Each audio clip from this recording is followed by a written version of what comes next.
End is over.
Moms for Liberty really worked miracles. We have a crisis in America in public education. This is the future of our kids and our country. You are joyful warriors.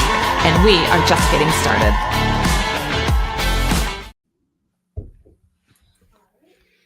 We are alive.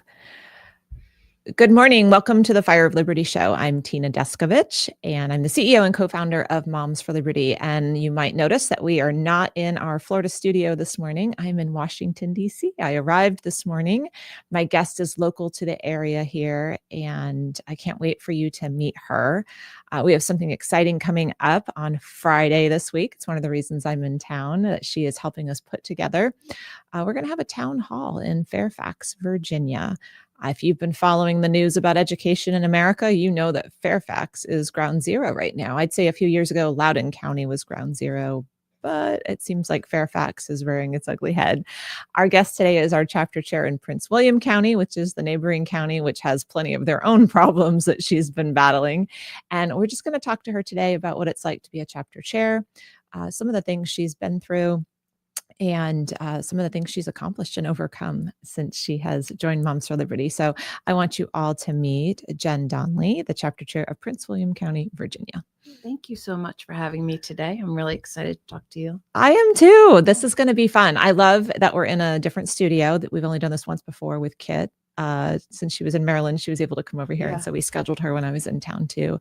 And so I don't know if you guys can see, we've got our Statue of Liberty here. That's to make sure that Moms for Liberty is represented. Yes, exactly.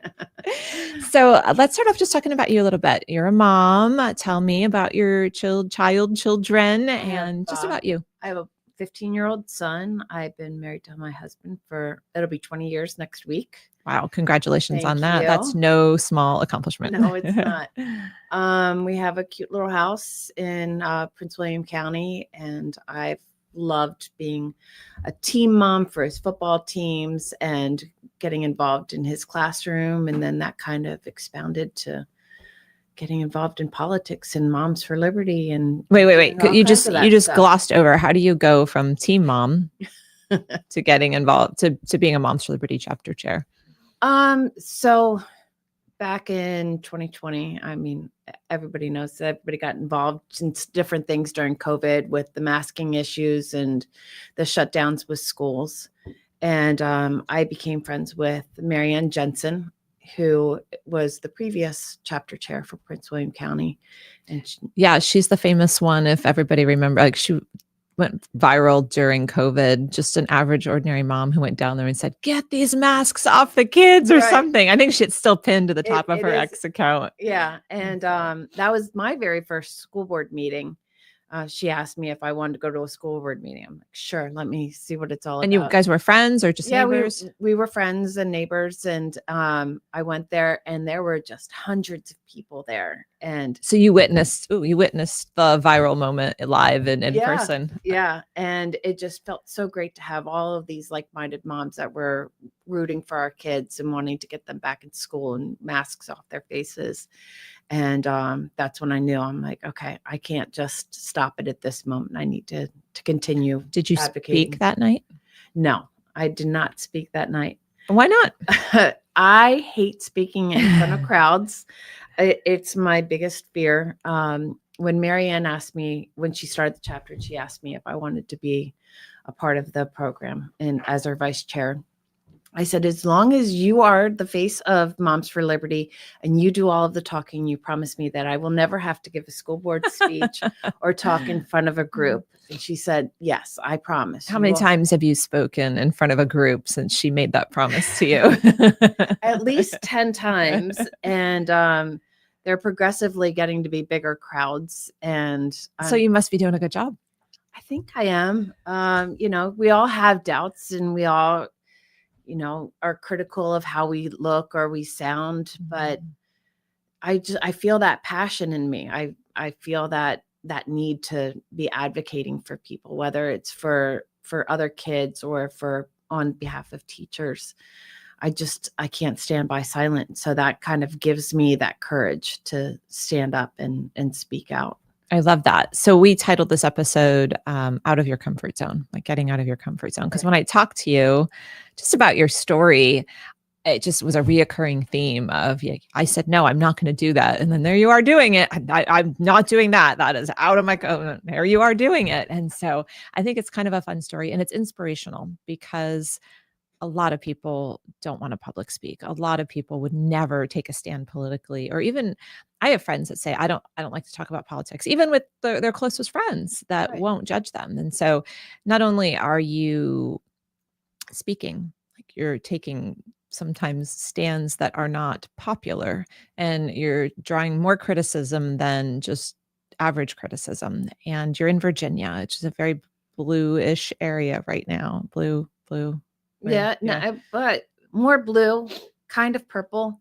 We're trying to turn it back to red. I'm knocking on doors every weekend for one of our local candidates. What do you think about that? Is that your comfort zone? You like to walk up to strangers' house and bang on their door? The funny thing is that I don't mind a one-on-one conversation with somebody. I don't mind knocking on somebody's door and having a one-on-one conversation. That's amazing. That terrifies a lot of people. Yeah. I'm not going to lie. The first time that I ever door knocked, the thought of it was crazy. But then once I started to get used to it, and it wasn't a whole lot of people or a camera looking at me, I was okay with it. It's fun. Yeah. It's actually fun. I ran and served on school board. I knocked 8,000 doors my first election. It took me a year. Like I had a schedule, planned it out every day. And that was my job, was to run for school board. Sometimes you just don't want to do it. You don't want to get up and just be out in the heat in Florida and do it. But every single time at the end of the day, I was so glad I did it. I got to know my neighbors, my community, the stories. I was able to serve people. Often I offered up my kids. They'd be like, oh, I'm 90. And one lady I met who was 99 and her husband had passed away. And she was just so upset about the weeds in her little tiny garden bed. And I was like, oh, my 15-year-old son would be glad to come back and help out with that. And so, I really do love door knocking. And so have you grown an affinity for it, you think? I think I have. It's still, when it's hot and you're walking around and you can feel the sweat going down your back and you're walking up and down steps, that part gets a little tiresome, but then you have a great conversation with somebody and they're just as enthusiastic about the candidate that you've come to talk to them about. Who are you knocking doors for right now? For Ian Lovejoy, he's running for House of Delegates in our region. So that's fantastic. So just for those that are watching, so we don't endorse in any races, but school board races and Moms for Liberty. But once you're part of Moms for Liberty and active, you're so involved and you are connected with candidates running for other offices that do impact our issues, like state delegates and really most elected positions at some point intersect with a lot of the work that we're doing. And so moms like yourself jump in campaigns and help and knock doors and do all the work. Right. Is the person that he's running against has actually put forth legislation when she was in office before to take away your children if you don't affirm their gender identity. And so that's something I'm very passionate about. And I said, I can't let somebody like that get into office. I can't have a ruling like that taking away your basic parental rights to raise your child. I can't let that happen. So I'm doing everything I can to help Ian. I'll be in one of his commercials. Oh, really? Yeah. Is that your comfort zone, being in a TV commercial? No, that was really outside my comfort zone. Funny enough, when I was first married, my brother-in-law does advertising, and so he'd be like, "Hey, I just want to check out this camera angle," and he'd put a camera in front of my face, and I would just start giggling. And he put it down, and I would say the lines perfectly, put the camera back up on my face, and I'd start giggling again because I got very nervous being filmed, and now I'm doing commercials and doing podcasts. I'm like, who is this girl? It's remarkable. I'm so proud of you. And it's, you already said it, but I just want to reiterate, it's because you believe in the work that you're doing. It's giving you such courage, and I love it. So the first time that you spoke was where? Like, spoke publicly on an issue? It was a school board meeting? It was a school board meeting. And how'd that go for you? My voice was super shaky. My hands were shaking the entire time. I think I barely looked up from the script that I had written because we only have 3 minutes. And I just barely made that cutoff of getting all of my words in. So what did you have to do to prepare? I rewrote my speech about 10 times, and then I just kept on practicing it over and over and over again. And I basically had it memorized, but I was so afraid to look up, even though I was just looking at the people in the dais. And we have 2 very friendly school board members that were up there. I still couldn't look up at because I had a big crowd of people behind me, and I felt like they were just judging me and what I was saying. So fascinating. And I hope that school board members and other elected officials that are listening understand what it takes for people to show up and speak in front of them during these. Like, they treat it like it's nothing sometimes. They're shutting off mics, they're throwing people out, they're not paying attention, they're all the things. You see it happen. But to hear you talk about, how much time you spent writing it, rewriting it, practicing it, the courage it took to stand there, overcoming your fears, addressing your constitutional right to redress your government. Right. And so I hope elected officials hear this story and understand that they need to be a lot more considerate of folks that are, away from their kids, neglecting their duties anything else they would rather be doing in life than standing at a school board meeting, and give them the respect they deserve. Yeah. So after you spoke, what'd you think? Like, I'm never doing that again, or, hey, I did that and now I'm going to do more of this, or one and done? After the first time, I was okay, I've done it. I don't need to do it again. I'm good to go.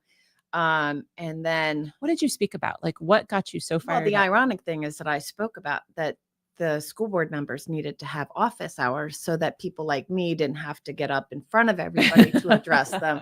That it would be better if they had office hours where we could sit and talk one-on-one. And a few of them did end up having office hours. So you made a difference in your speech. I did. I mean, I hope that's because of what I said, but I don't know. I would think so. If they didn't have them before and they have it now. This is true. Yeah. This is true. So that is fantastic. So you were done, one and done. Right. But you've said you've spoken at least 10 times now. Yeah. So what brought you back? Well, the next time, my son is going to hate this story, but my son was misbehaving in class, and I get a call from his teacher, and she says, he's been misbehaving for a couple of weeks now. I said, what do you mean a couple of weeks? And she said, well, with the procedure that we have, he has to misbehave so many times before I'm allowed to call you. And I told her, I said, that is the most ridiculous It's nonsense. thing. Yeah. And so I said, well, I'm going to put a stop to this. That's not acceptable for my son to be misbehaving. And when's the next time you need a volunteer in your classroom? And keep in mind, he's in 7th grade. And he does not want you in his classroom. Having his mom show up to his classroom was the last thing that he wanted. He hasn't misbehaved in a class since then, and he's 15 now. So you showed up. I showed up, and I ended up talking to that teacher, and she went over all the different things that she needed to do in order for there to be any consequences in the classroom. And she said, I'm frustrated. She said, I can't go to the school board and say anything because there could be retributions against me.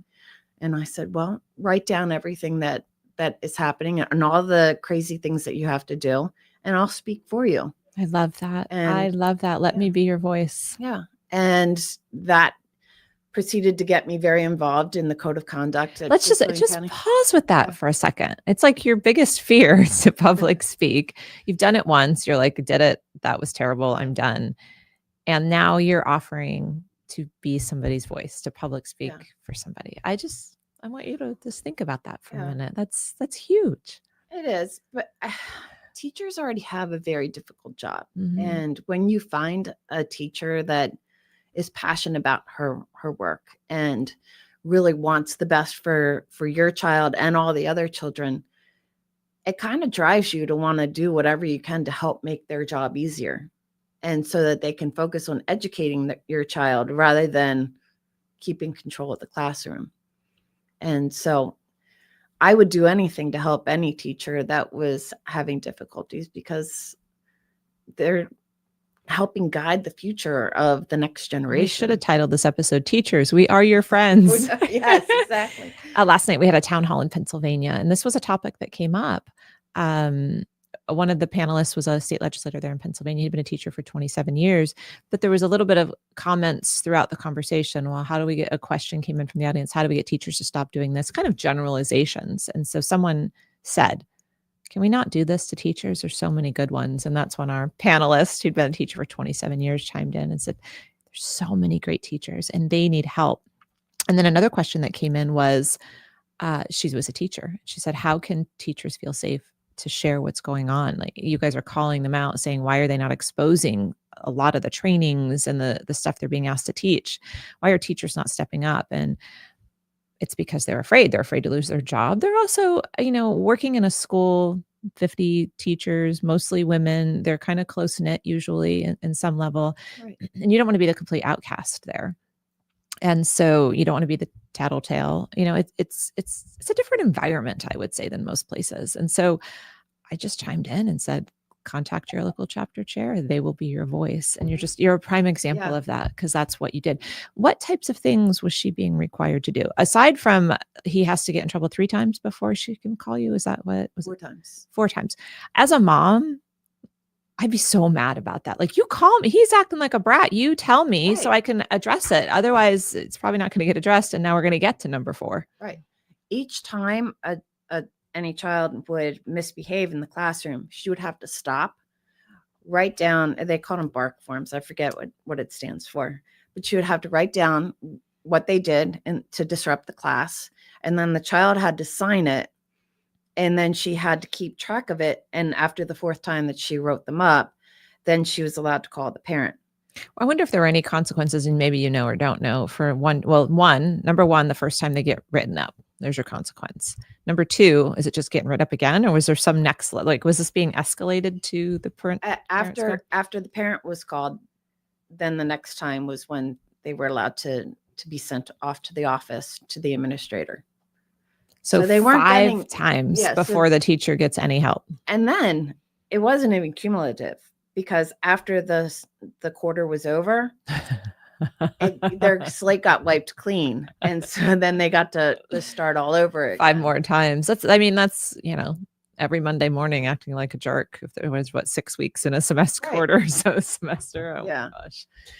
Okay. So you spoke up on that. Any changes? What happened in your district to that? Did that lead to anything? That was a long process to get our code of behavior changed. It actually didn't finally get changed where there were the consequences that I wanted to see.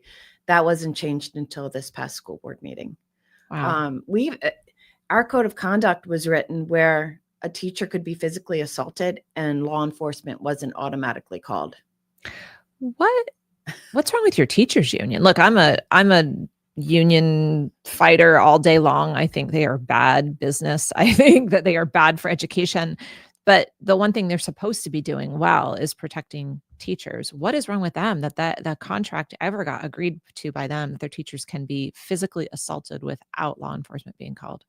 Honestly, after PWEA got their contract to negotiate their salaries and everything, I haven't seen them at one school board meeting.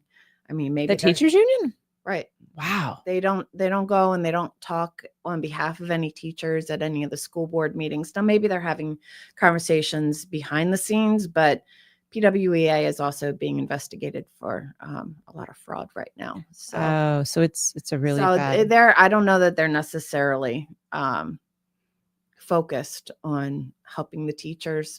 I think maybe they're the Virginia the VEA has taken them over, and so I think there's a lot of upheaval right now. Huh. So Jen Donnelly is the teachers union advocate now. I think I am. Teachers' rights advocate. So tell me some of the things that are going on. Actually, let's jump over to Fairfax for a minute. Have you been following all those stories?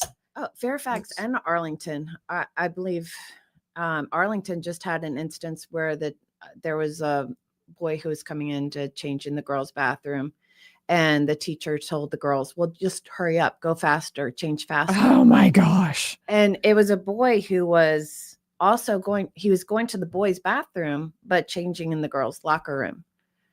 And that was the teacher's response was, well, just get changed faster. And then you have the same type of instances happening in Fairfax County. And you even had teachers assisting girls getting abortions in Fairfax County. That's the headline I was reading about. More details coming out yesterday. Funding it, I think, taking their personal funds, and they're saying potentially school district funds to help pay. They haven't proven that yet, but they seem to believe that's where this is going to go. Thank goodness Miaris is all over that. He's running for attorney general. He's our current attorney general because Fairfax County, their government isn't doing anything for it.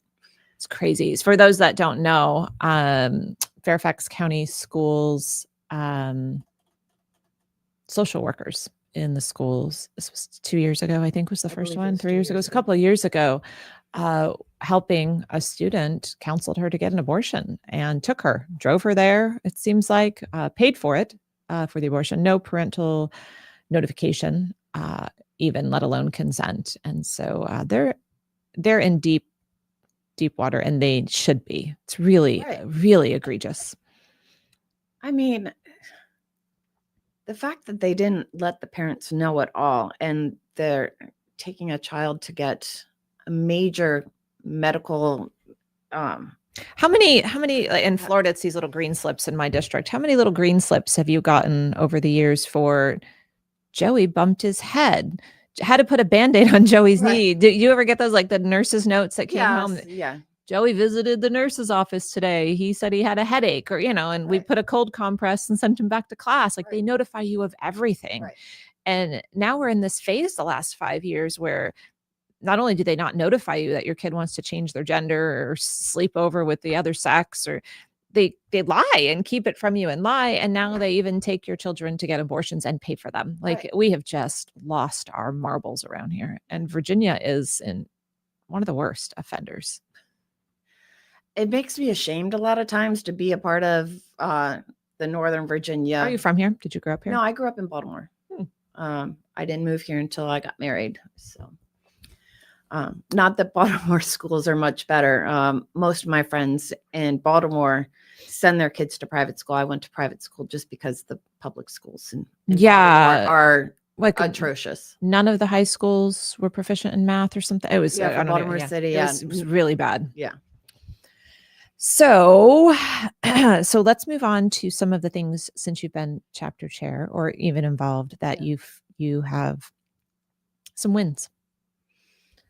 I would say the student discipline. I mean, that's a win, right? That's a huge win.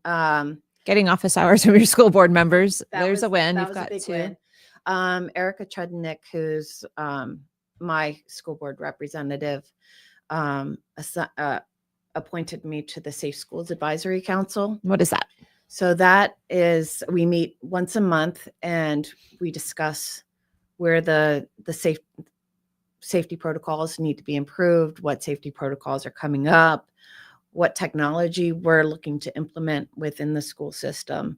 And I represent now the Brentsville district. And so I've gone around and kind of gotten feedback from different principals on how they think things are going with different technologies. So it feels good that I'm an active participant in making sure that our schools are safe. And I will say that we did a meeting, a Moms for Liberty meeting a few years ago, and Prince William County was not looking very good on the school safety issue. We had a Secret Service member, special ops, and Prince William County police officer who are members of our chapter evaluate the systems that we had in place. And then we presented that to Prince William County schools and sent that off. And I will say that when we reevaluated them again last year, that they're getting very high marks from all of those guys. We've put in a state-of-the-art special operation or an operations center that can see all of the camera systems throughout the school district. So if there was anything that were to happen, they have eyes on it and can then send in the That's police or amazing. whoever else. They can be like, they're in sector 2. This is where you need to go. And it's live in real time. Yes. I ask that because Parkland, what they realized when they were watching I don't know how much you studied that whole, but I was a school board member during that. So I know every inch of that whole, how that, everything about it. And one of the failings, there were many failings, but one of the failings was the front office camera was like on a 10-minute delay or something from what they were seeing in the hallways. And so by then it's just too late. Yeah. So, our safety group, and our chief officer, I apologize, Vern, for not remembering his official title. I know. Security. He's over security. He's over security for the whole thing. They look at those types of situations. The school shooting that happened in Texas, I forget what the location was. One of the issues is that they couldn't get into the building because people had left their keys inside the building when they ran out. So now we have lock boxes outside of each school that law enforcement can open, and then they can get it into the school and be able to respond in a quick manner. So they're very proactive, and I love seeing that. And that's amazing and comforting because there are so many schools that are just unprepared. That's what you said. I think it was Uvalde in Texas was probably the one you're referring to.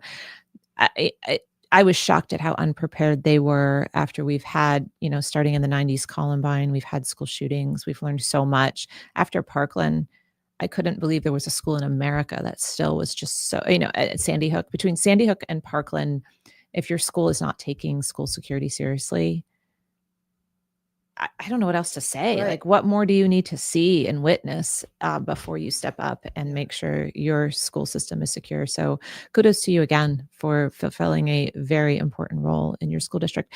We're going to take a break for a second. Owen, who's on the other end here producing, I'm hoping he has our summit video ready. I'd like to roll that if you can. Owen, our summit is 2 weeks away. I'm so excited. I It's can't wait. 16 days from now, our national summit in Orlando, Florida. And so I'm going to pause for a second and see if Owen can play the national summit video. Elena, what state are you from? New York. Hawaii. I'm from Texas, Washington. I have my kids actually with me to do the march.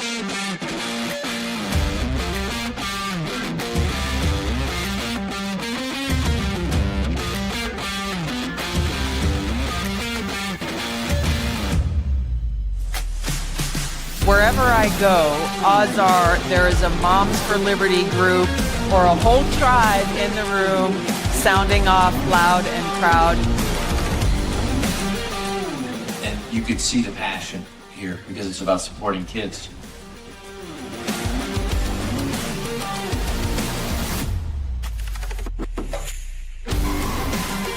Pledge to each other that we will live like men and women who are determined to remain free.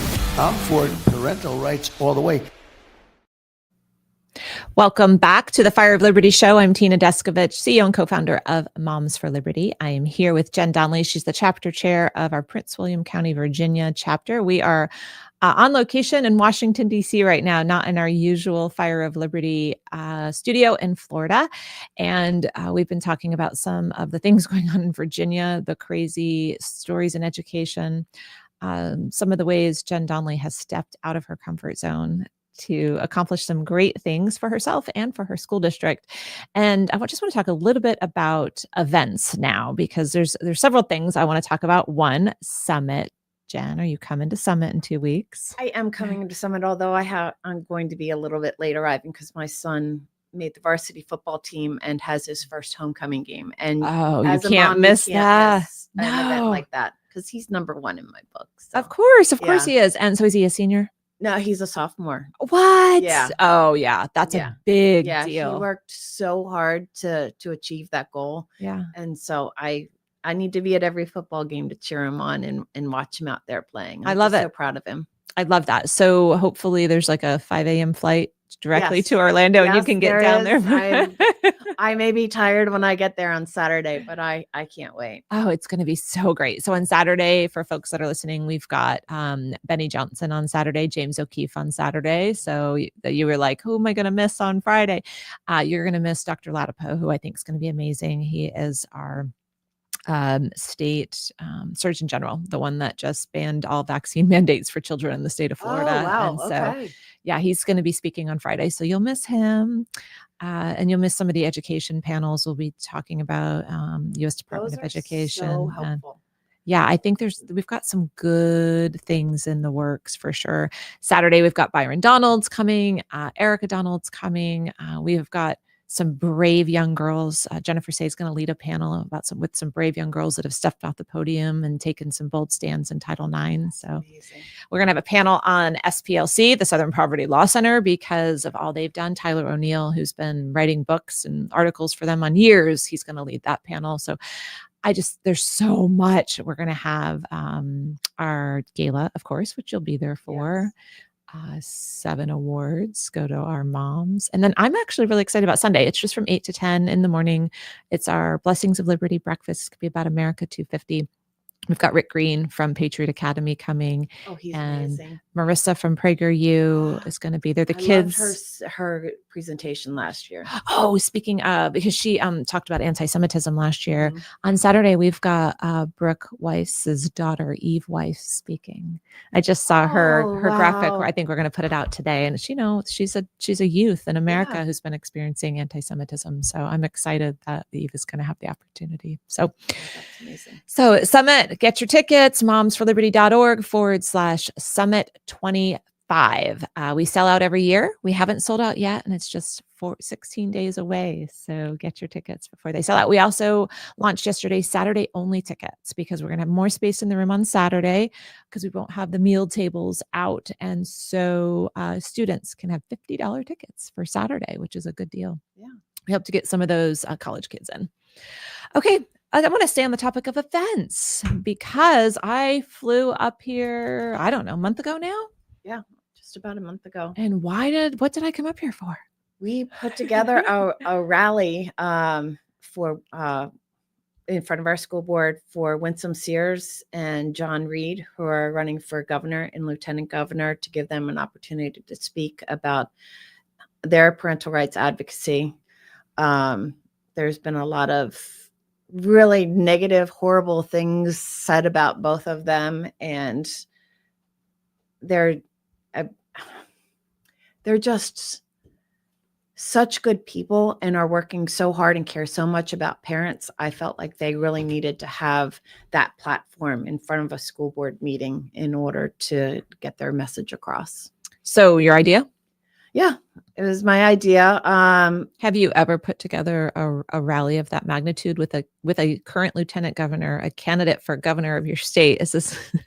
I've never put together any rally, let alone one with bigwigs. And when I was making the phone calls, and they were actually saying yes to me, that they were excited to come out and they were excited to speak, and they were excited to talk about the Prince William County not following Title IX and the ramifications of that. I felt very proud of myself that they cared enough to want to come out and and speak to our group. Yeah. And I pull up right just in time. I'm getting out of my Uber and there's a huge crowd out front and there's press everywhere. And I think you were just welcoming everybody. And you're like, I want to thank so-and-so for being here and so-and-so. And Tina Deskovich, as I'm like walking up, I'm like, perfect time. Yeah. But it was great. It was a sea of moms. It was a moment for me. And I don't think I've told you this, but I just stood there and I saw for some familiar faces, obviously, that I know, but I saw people I've never seen before standing there in Moms for Liberty shirts. And I was just like observing everything that was going on. Moms for Liberty pin, a scarf over there, like to see our brand and our mission basically weaved throughout the crowd with people I've never even met, standing there in solidarity, like the union likes to say, behind the mission of protecting children, standing up for the parental rights, Right. to direct the upbringing of your children. And I watched you standing there talking, not knowing that you didn't like to speak publicly because you did it beautifully, but the whole thing, it was a good moment for me to stand there and do that, and worth everything to just come up here and see that. So thank you did you invite me or did I invite myself? I don't remember. I think I just said, I'm going to be in town. I'm showing up. Yeah. You said that you were going to be in DC the next day. And I said, well, if you can change your flight. That's right. Yeah. I moved my Yeah. flight. That's Yeah. right. And- That was it.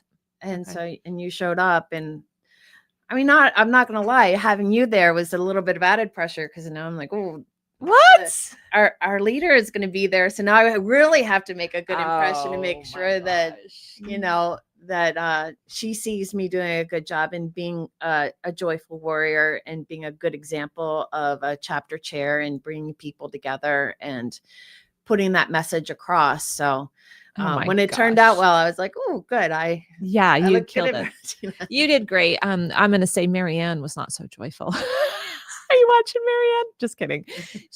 We were sitting I also got to go to the school board meeting, which I haven't Yes. come to a school board meeting in years. And so I didn't want to ever go to my own school board meetings after I lost my election because the gal that beat me kept saying that the Moms for Liberty chapter was mad about this or that because of me losing my election. And I was sending them in there, to just argue against it. She was making it very personal. And so I felt like if I went in there, I would solidify that and it would look like I'm just there to bash the new school board member. And so I let the chapter really carry the weight in my county on the important issues for a couple of years. Anyways, so it was fun to come to a school board meeting. And I was sitting with Marianne and, a couple of times she's like, it's so hard to be joyful in here. It's so hard to be joyful in here.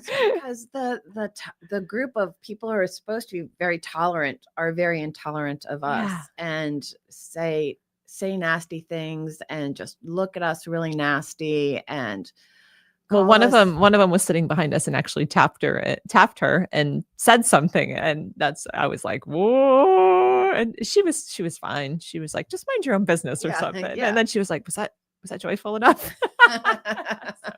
I'm just giving her a hard time if she's watching right now.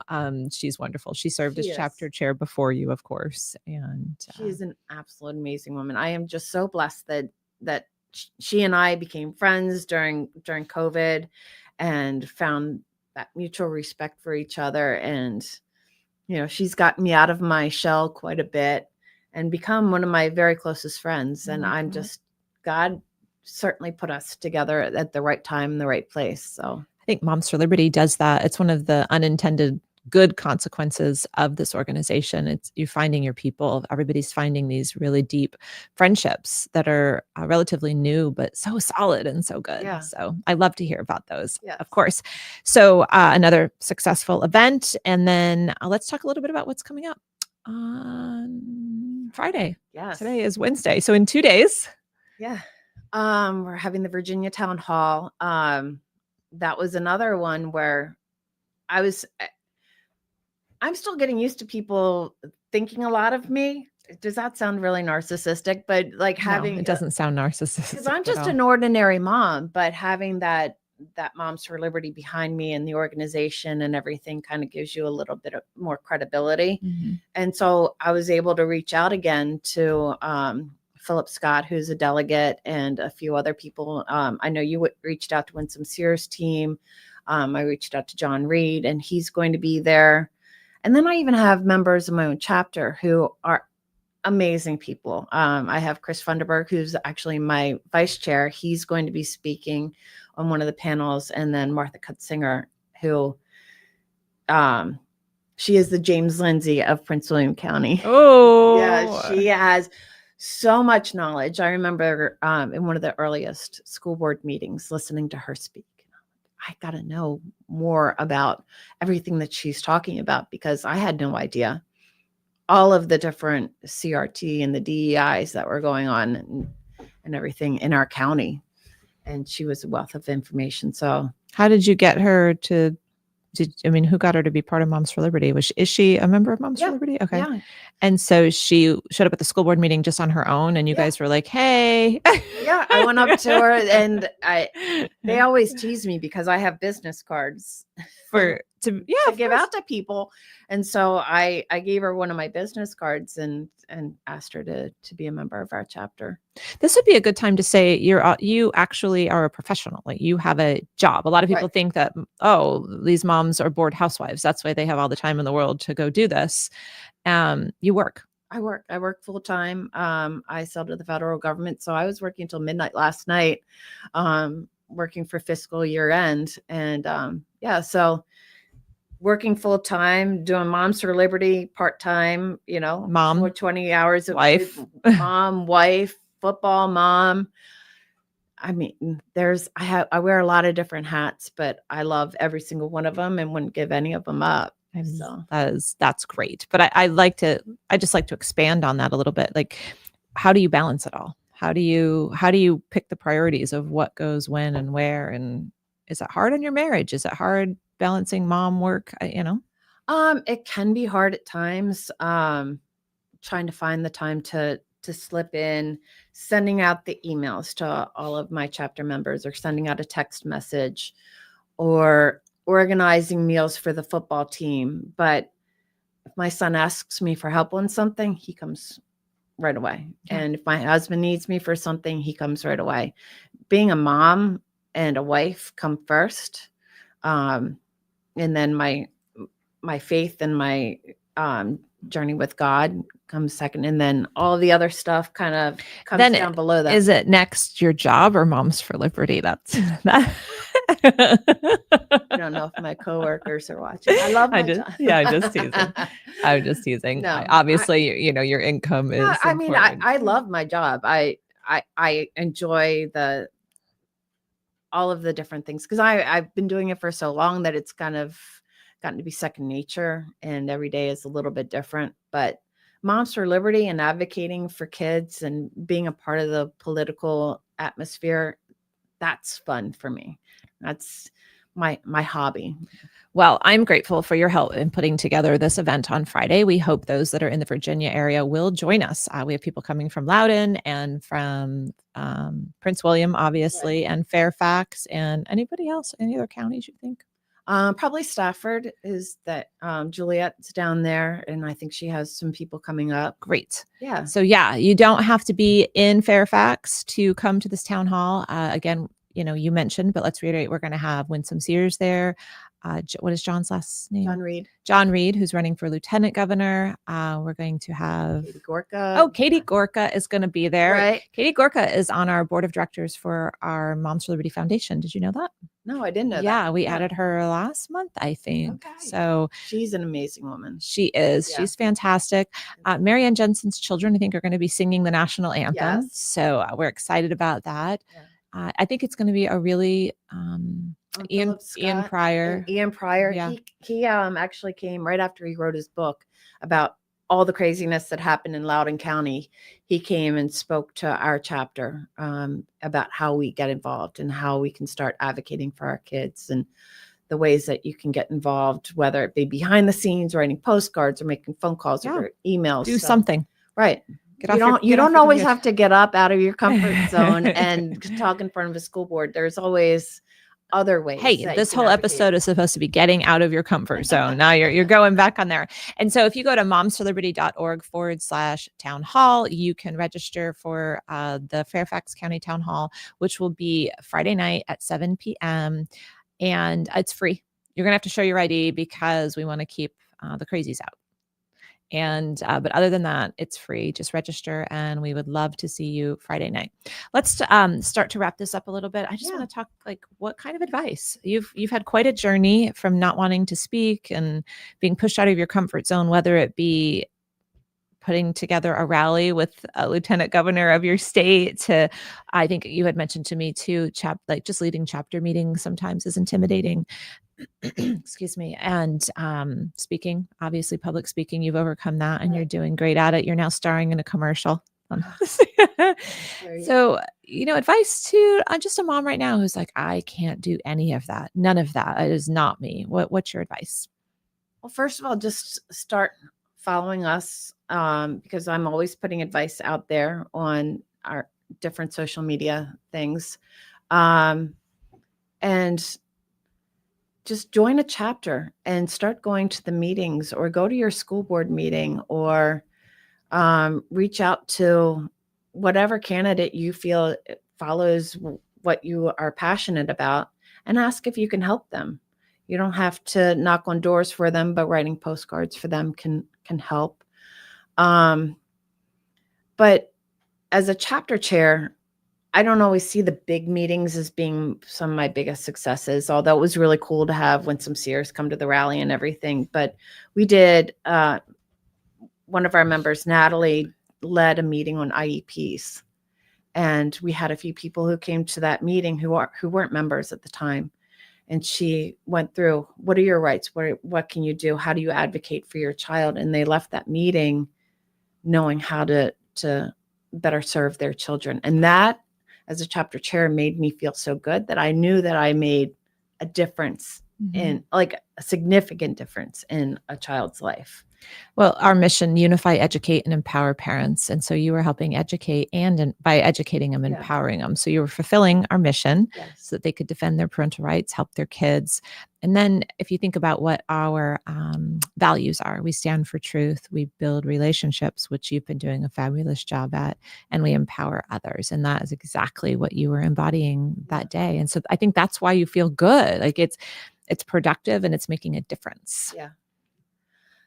And that's what every single day you need to try and make some sort of a difference. Even if you're just saying hi and giving a smile to somebody in the grocery store, sometimes that smile can make that person's day and make a difference in their life. You never know what anybody else is going through, but if you're just joyful and trying to make the world a better place, I think that's what your goal should be every single day. Love it. Okay. Last question. What's it mean to be a joyful warrior to you? Oh gosh, I should have been prepared for that question.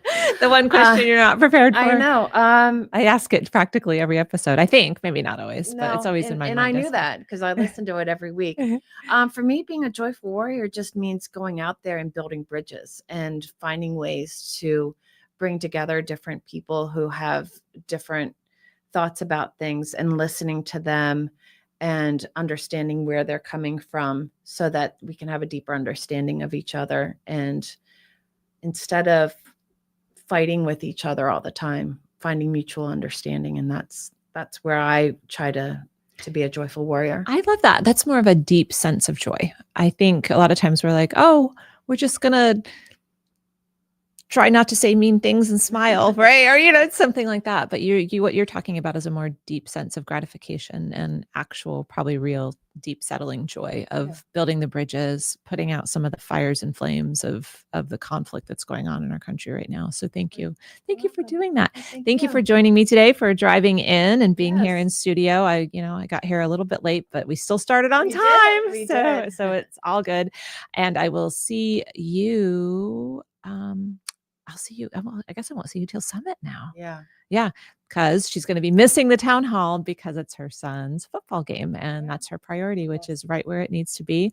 But all the work you put in is really it's going to be a successful event because of all the work you put in prior. So thank you, Jen. Thank you, Tina. I appreciate it. Absolutely. And so this was the Fire of Liberty show with Jen Donnelly this week, the chapter chair of Prince William County, Virginia. I'm Tina Deskovich, the CEO and co-founder of Moms for Liberty.